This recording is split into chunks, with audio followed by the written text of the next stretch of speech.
श्री त्र्यंबकेश्वर ज्योतिर्लिंग। यह ज्योतिर्लिंग गोदावरी नदी के करीब महाराष्ट्र राज्य के नासिक जिले में स्थित है। इस ज्योतिर्लिंग के सबसे अधिक निकट ब्रह्मागिरी नाम का पर्वत है।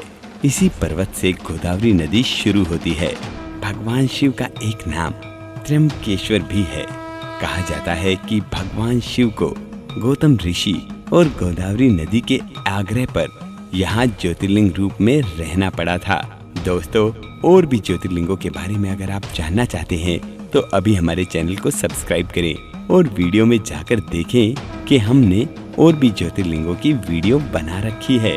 यहाँ पर आप इनकी कथाएं और दर्शन आसानी से कर सकते हैं। और जो भी भोले बाबा को प्रेम करता है वो अभी कमेंट में हर हर महादेव लिखना ना भूले। तो चलते हैं हम अपनी कथा की तरफ। श्री त्र्यंबकेश्वर। इस ज्योतिर्लिंग की स्थापना के विषय में शिव पुराण में यह कथा वर्णित है। एक बार महर्षि गौतम के तपोवन में रहने वाले ब्राह्मणों की पत्नियां किसी बात पर गौतम ऋषि की पत्नी अहिल्या से नाराज हो गई। ब्राह्मणों की पत्नियों ने ब्राह्मणों को ऋषि गौतम को तपोवन से निकालने के लिए प्रेरित किया। उन ब्राह्मणों ने इसके निमित्त भगवान श्री गणेश जी की आराधना की। उनकी आराधना से प्रसन्न हो गणेश जी ने प्रकट होकर उनसे वर मांगने को कहा। उन ब्राह्मणों ने कहा, प्रभु, यदि आप हम पर प्रसन्न हैं तो किसी प्रकार ऋषि गौतम को इस आश्रम से बाहर निकाल दें।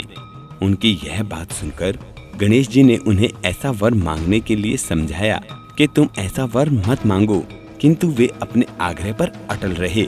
आखिर में गणेश जी को विवश होकर उनकी बात माननी पड़ी। अपने भक्तों का मन रखने के लिए वे एक दुर्बल गाय का रूप धारण करके ऋषि गौतम के खेत में जाकर रहने लगे।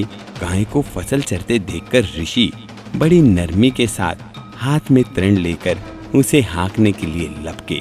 उन तृणों का स्पर्श होते ही वह गाय वहीं मरकर गिर पड़ी। अब तो बड़ा हाहाकार मच गया। सारे ब्राह्मण इकट्ठे हो गए।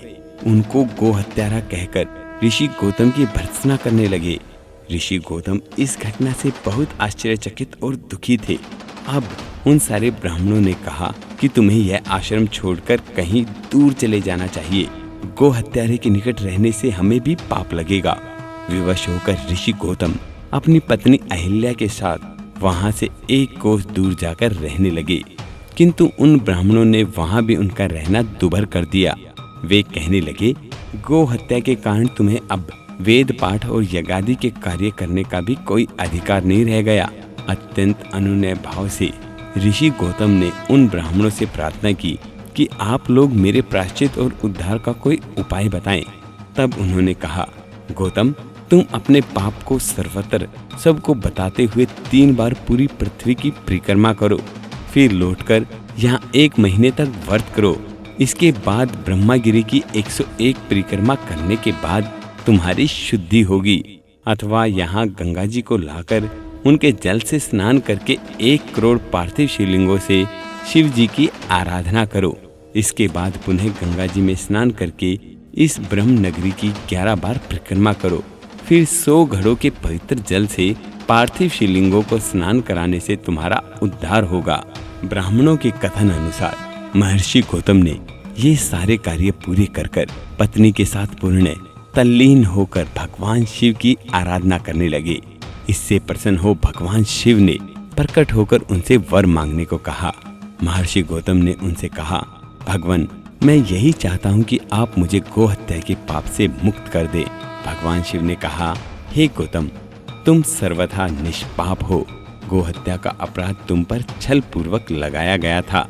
छल पूर्वक ऐसा करवाने वाले तुम्हारे आश्रम के ब्राह्मणों को मैं दंड देना चाहता हूँ। इस पर महर्षि गौतम ने कहा कि प्रभु, ऐसा कदापि ना करें। उन्हीं के कहने से तो मुझे आपका दर्शन प्राप्त हुआ है। अब उन्हें मेरा परम हित समझकर उन पर आप क्रोध ना करें। बहुत से ऋषियों, मुनियों और देवगणों ने वहां एकत्र हो गौतम ऋषि की बात का अनुमोद करते हुए भगवान शिव से सदा वहां निवास करने की प्रार्थना की। वे उनकी बात मानकर वहां त्र्यंब ज्योतिर्लिंग के नाम से स्थित हो गए। गौतम जी द्वारा लाई गई गंगा भी वहां पास में गोदावरी नाम से प्रवाहित होने लगी। यह ज्योतिर्लिंग समस्त पुण्यों को प्रदान करने वाला है। जो भी इस ज्योतिर्लिंग के दर्शन कर लेता है, उस भक्त के जीवन के सारे कष्ट दूर हो जाते हैं। भोले बाबा अपने भक्तों पर कृपा करते हैं। और भी ज्योतिर्लिंगों के बारे में जानने के लिए और भक्ति की कहानियां सुनने के लिए अभी हमारे चैनल को सब्सक्राइब करें।